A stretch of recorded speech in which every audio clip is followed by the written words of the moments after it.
사랑하는 성도님들, 4월 생명회복의 달 부활주일로 우리가 이렇게 예배를 드리고 있습니다. 부활하신 주님의 놀라운 사랑과 능력이 우리 사랑하는 성도님들과 성도님들의 가정과 성도님들의 삶의 터전 가운데 충만하게 임하여지기를 주님으로 축원드립니다.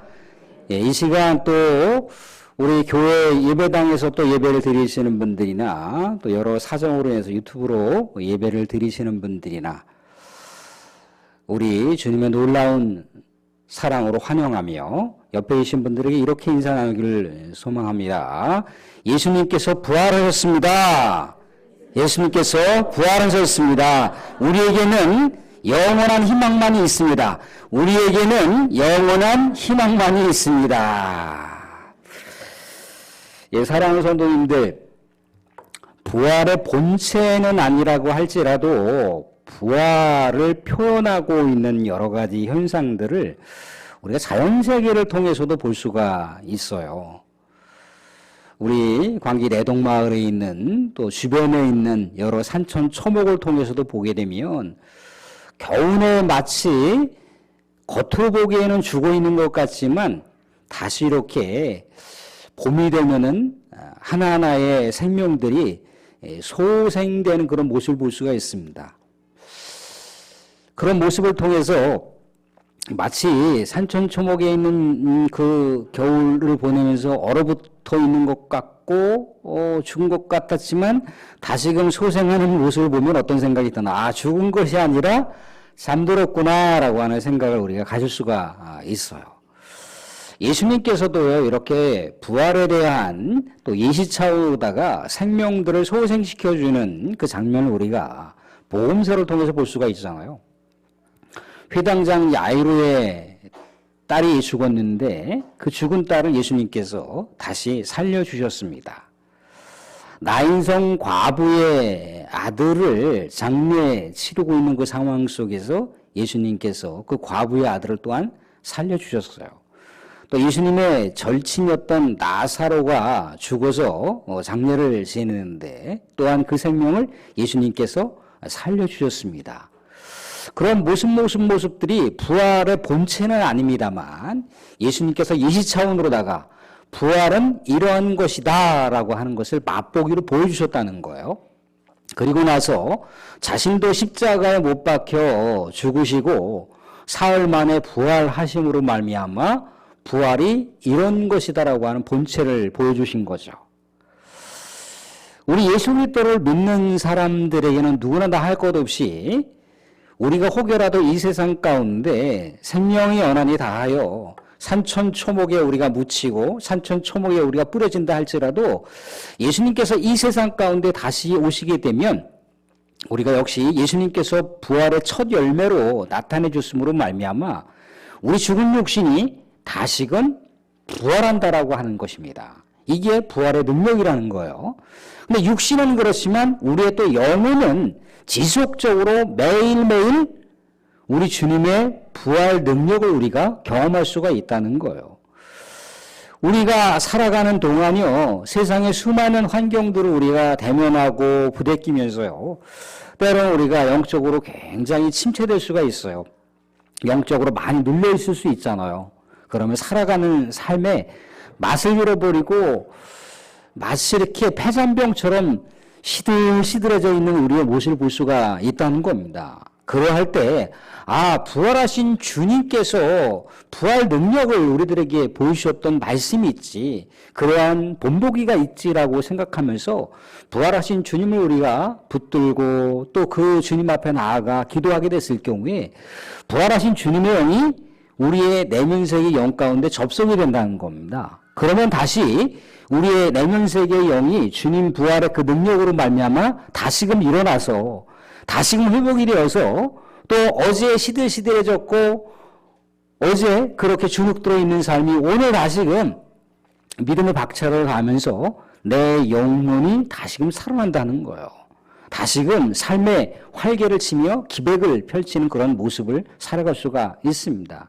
이것이 바로 부활의 능력의 신비라는 겁니다.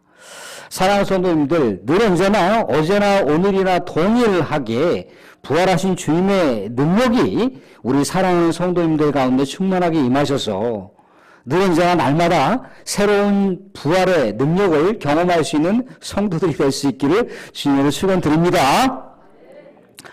예, 오늘은 부활하신 주님께서 말씀하셨던 여러 주옥과 같은 메시지 중에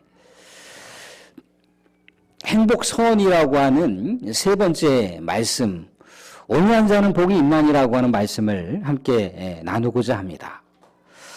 사랑하는 성도, 우리는 이 세상 살아가게 됐을 때 온유한 자다라고 하면 보통 우리가 느끼는 바, 같이 공감하는 바가 있다는 겁니다.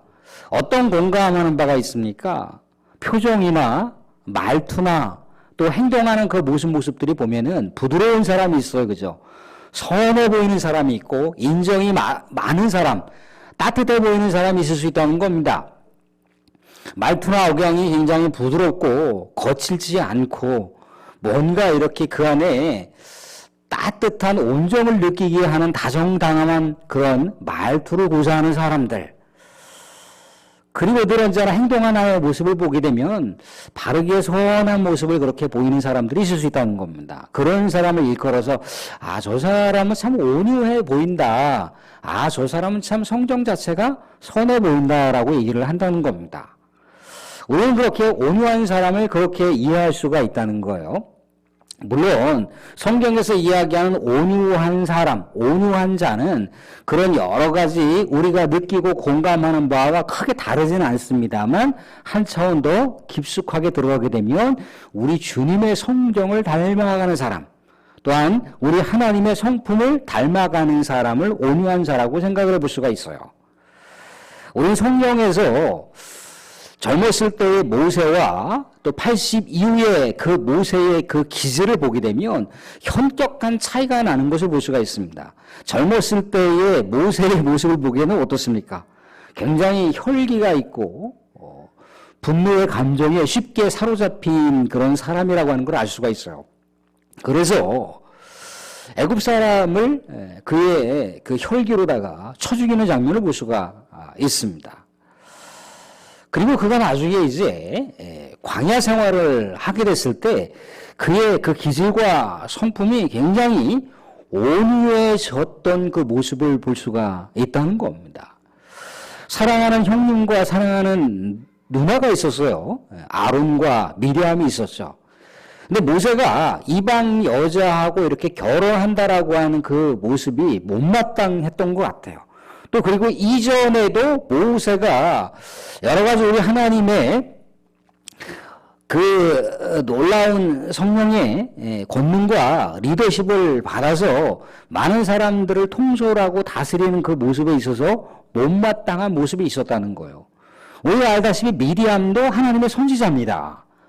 또한 아론도 우리 하나님의 제사장이잖아요. 그들도 모세만큼 리더십이 있는 사람들이고 그들도 많은 백성들을 인솔할 수 있는 통솔력이 있는 사람들이라는 겁니다. 근데 이 아론과 미리암이 모세에 대해서 나름대로 좀 이렇게 시기와 질투심이 있었던 것 같아요. 아무튼 모세가 이방 여자하고 결혼하는 것이 이 도화선이 되어서 이제 이 모세를 아론과 미리암이 비방하는 장면을 볼 수가 있습니다. 뭔가 이렇게 정죄하고 또 비판하는 그 모습을 넘어서서 막 비방을 하는 거죠. 근데 이때의 모습을 보게 되면은 자기의 기질, 그게 혈기의 분노로다가 형 누나들을 대면하지 않는다는 거예요. 어떻게 모세도 200만이나 되는 엄청난 그 이스라엘 백성들을 인솔하면서 정신적으로, 영적으로, 육체적으로 얼마나 피폐해졌겠습니까? 그런데 가족이라고 피부칠하고 있는 형이나 누나가 좀 도와줘야 되는데, 또 격려를 해줘야 되는데, 오히려 대래 뒤에서 욕이나 하고 있고 비방이라 하고 있으니 얼마나 배신감이 들었겠습니까? 그런데도 형과 누나에 대해서 이렇다 할 그런 불편한 감정, 분노의 감정을 토해내지 않고 오히려 하나님 앞에 엎드려 기도하며 하나님을 절대적으로 의지하는 장면을 볼 수가 있다는 겁니다. 하나님께서 이때 모세를 향해서 또 아론과 미리암을 향해서 뭐라고 얘기하시나요? 이 사람 모세가 온유함이 지상에 있는 모든 사람보다 크도다라고 우리 하나님께서 모세를 오히려 두둔하면서 대변하는 장면을 볼 수가 있다는 겁니다. 모세는 예전의 혈기대로 그렇게 반응하지 않는다는 거죠.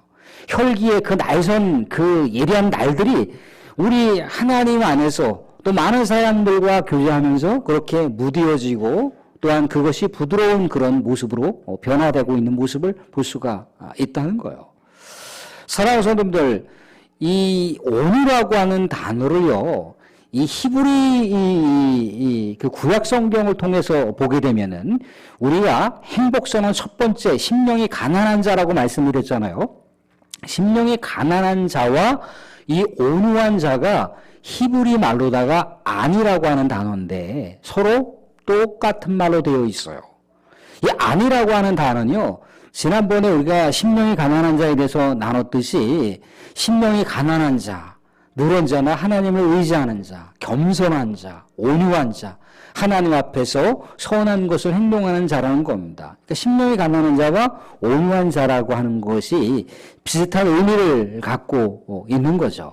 근데 심령이 가난한 자라고 했을 때는 보다 더 하나님과 사람과의 관계에 있어서 하나님과의 관계를 더 깊숙하게 지향하는 자라고 하는 것을 알 수가 있습니다. 심령이 가난한 자는요, 당시에 여러 가지 사회적인 공세와 권능이 있는 자들에 의해서 억압당하고 눌려있고 또 여러 가지 자신이 받아야 될 여러 가지 향유할 몫에 대해서 다 박탈당한 채 살아가는 사람들을 얘기합니다.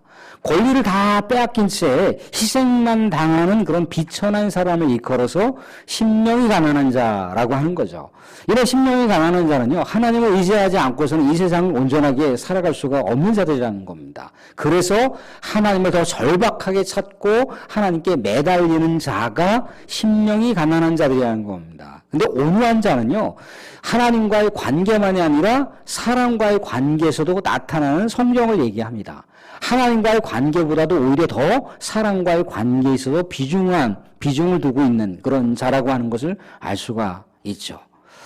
그래서 모세를 통해서 우리가 하나 엿볼 수 있는 건 뭡니까? 하나님 앞에 늘 언제나 엎드려 기도하고 하나님께 가까이 가고 자신의 어떤 그 혈기의 그 기질로다가 반응하는 것이 아니라 하나님께서 함께 하시는, 하나님께서 자신의 그 여러 가지 성격을 조절해 가시면서 자신의 기질을 또한 통제해 가는 그런 모습으로다가 모세의 성정이 나타나는 모습을 볼 수가 있다는 겁니다.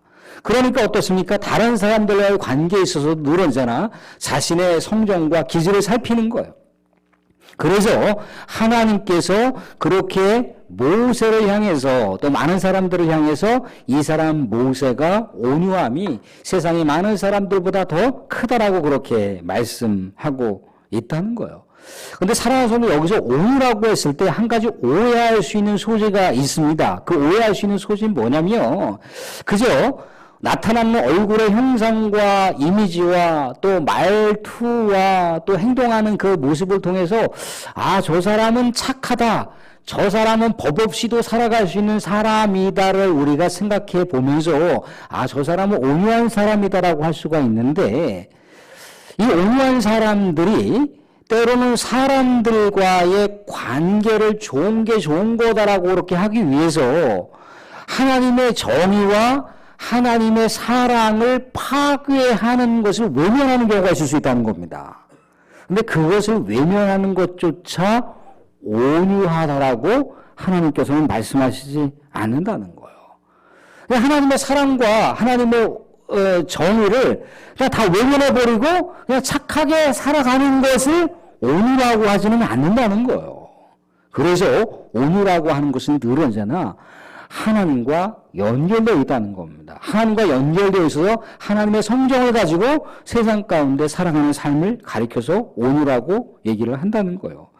사랑하는 성도, 예수님도 어떤 분이셨습니까? 예수님도 온유한 분이셨어요. 온유하고 겸손한 분이셨습니다.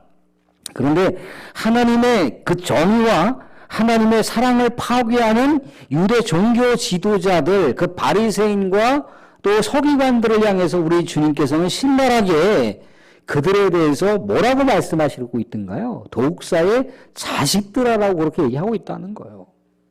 외식하는 자라고 얘기하고 있다는 거죠. 이중적으로 종교 생활을 하고 있는 자라고 얘기를 하고 있습니다. 어떻게 그렇게 신랄하게 예수님께서 그들을 정죄할 수가 있겠습니까? 하나님의 정의와 하나님의 사랑이 어긋났다는 거예요. 그 하나님의 사랑과 공의를 지향하게 됐을 때 진정한 온유함이 나타날 수 있다라고 하는 것을 얘기해 주고 있습니다. 사랑성도 온유라고 하는 것은요, 성령의 9가지 열매 중에 8번째 해당하는 열매입니다. 그런데 이 성령의 9가지 열매의 첫 시작의 열매는 어디서부터 시작이 됐냐면 사랑의 열매부터 시작이 된다는 겁니다. 그러니까 이 온유라고 하는 것, 이 사랑의 열매라고 하는 것은요, 9가지 이 사랑의 열매 그 시작부터 그 나머지 8가지 열매까지 다 기본 베이스로, 기본 영향력을 끼치는 것이 사랑이라고 하는 단어인 거예요. 그러니까 온유라고 하는 것은요, 사랑과 관계되어 있을 때 진정한 온유 열매를 맺을 수가 있다는 거죠. 사랑하는 성도들, 좀 전에 모세가 자신의 기질과 자신의 혈기로다가 형 누나들이 자신을 비방했지만 그렇게 대항하거나 대적하고 있지 않다는 거예요. 하나 알 수 있는 건 뭐냐면, 하나님께서 이 모세를 비방하는 아론과 야나상에서 뭐라고 얘기를 하고 있냐면 그들이 우리 하나님으로부터 정죄를 받았다고 얘기를 하고 있습니다. 그래서 미리암의 얼굴에 뭐가 생겼던가요? 문둥병이 돋아났다는 거예요. 문둥병이라고 하는 것은 철저하게 어떻게 해야 하나요? 격리되어야 해요. 지금 모세는 이스라엘 백성들을 이끌고 지금 광야 그 다음 행로를 진행을 해야 되는데 누나가 문둥병에 걸렸다는 겁니다. 나병에 걸렸다라고 하는 것은요, 이스라엘의 그 광야 노정 생활에 함께 합류할 수 없다라고 하는 것을 얘기합니다. 그런데 모세가 어떻게 했던가요? 하나님 앞에 엎드려서 기도를 하고 있다는 거예요. 하나님, 누나를 용서해 주세요. 하나님, 형님을 용서해 주세요. 그리고 다시금 이스라엘의 이 광야 노정 생활을 같이 합류할 수 있도록 그렇게 해주세요라고 한다는 거예요.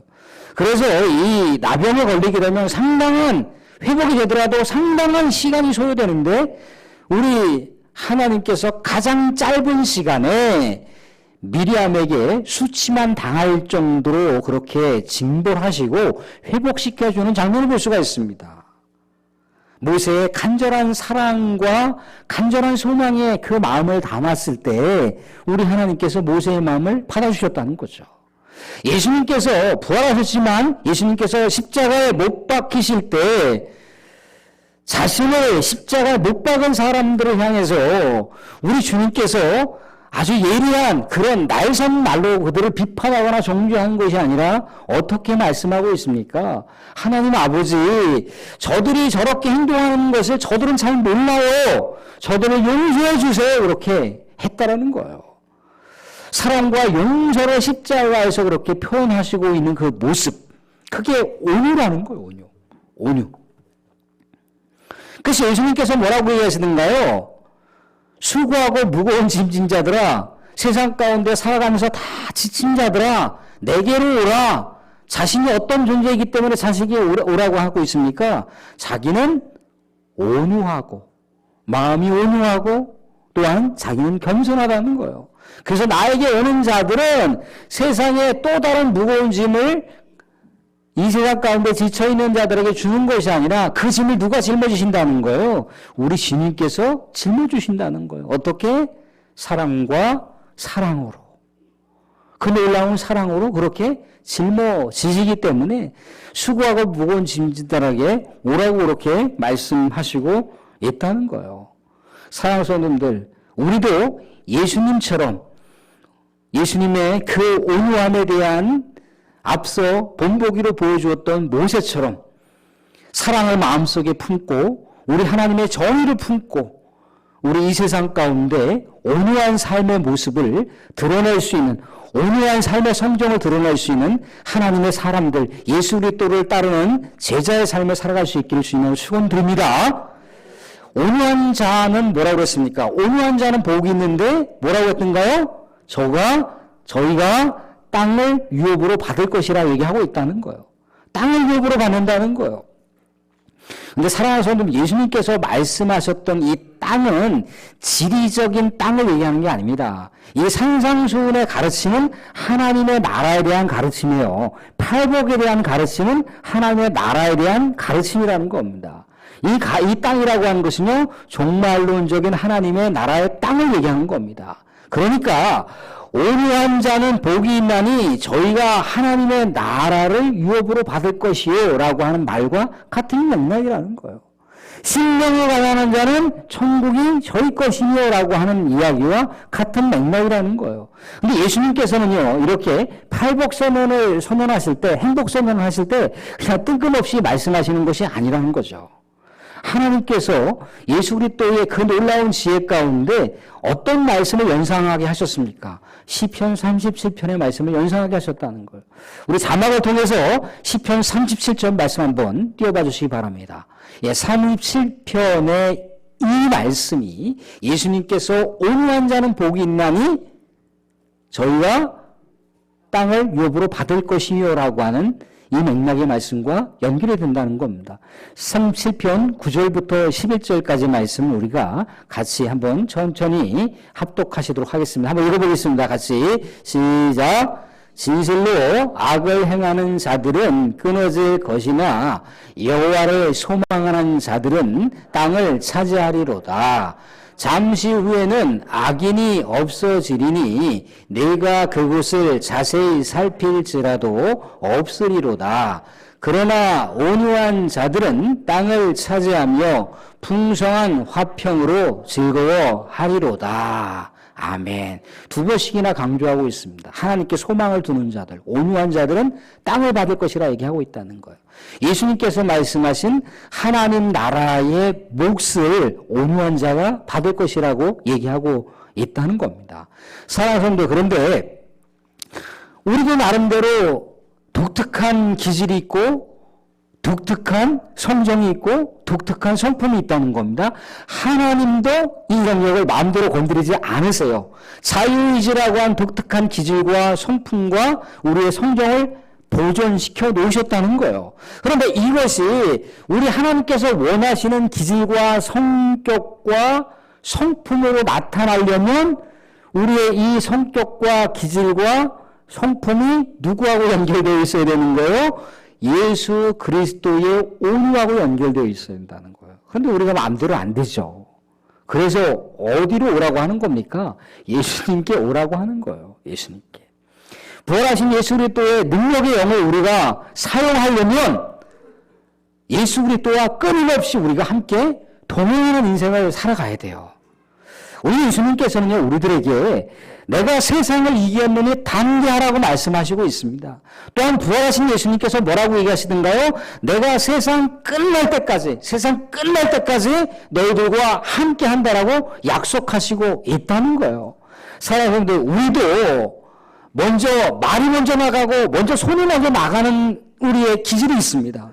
그렇지만 이 모습들이 결국 하나님의 나라를 발휘하지 못한다는 거예요. 그래서 우리는 끊임없이 누가 필요한 겁니까? 예수님이 필요해요. 끊임없이 부활하신 예수님의 능력이 필요하다는 거예요. 우리가 그냥 순간적으로 우리가 말을 쉽게 하고 순간적으로 우리가 행동을 쉽게 하지만 그렇게 순간적으로 내뱉은 말, 순간적으로 행동했던 그 행동을 통해서 우리의 시간이 지나면서 내가 굳이 그렇게 할 필요가 없었는데 나도 이렇게 믿음이 연약한 사람이구나. 나도 별 수 없는 존재인가 보다라고 우리 스스로도 이렇게 돌아본다는 거예요. 그럴 때 다시 한번 우리에게 우리 스스로를 또 돌아보면서 자님이 기도하셨던 대로다가 내가 이래서 예수님이 필요한 존재이구나. 내가 이래서 기도가 필요한 존재이구나. 이래서 내가 예수님의 선한 능력이 필요한 존재이구나라고 하면서 우리가 다시금 주님을 주목한다는 겁니다. 사랑하는 우리는 감당할 수 없지만 우리 주님의 은혜로 부활하신 주님의 능력으로 우리가 주님 앞에 나아갈 때 주님이 우리 안에 들어오시게 되면 우리도 온유한 성정, 온유한 기질, 온유한 성품을 나타내어서 우리가 살아가는 삶을 하나님의 나라로 만들어가고 하나님의 나라의 그 목 가운데 우리가 우리 하나님의 나라를 유업으로 받을 수 있을 것이라고 말씀하고 있다는 겁니다. 사랑하는 성도님들, 나는 안 되지만, 우리는 안 되지만, 우리 하나님은, 우리 예수님은, 우리 성령님은 하실 수 있는 분이십니다. 그 성삼위 하나님을 우리가 바라보시면서 그 하나님을 의지하시면서 여러분들의 살아가는 삶의 현장이 우리 하나님의 나라가 확장될 수 있기를 주님으로 축원드립니다.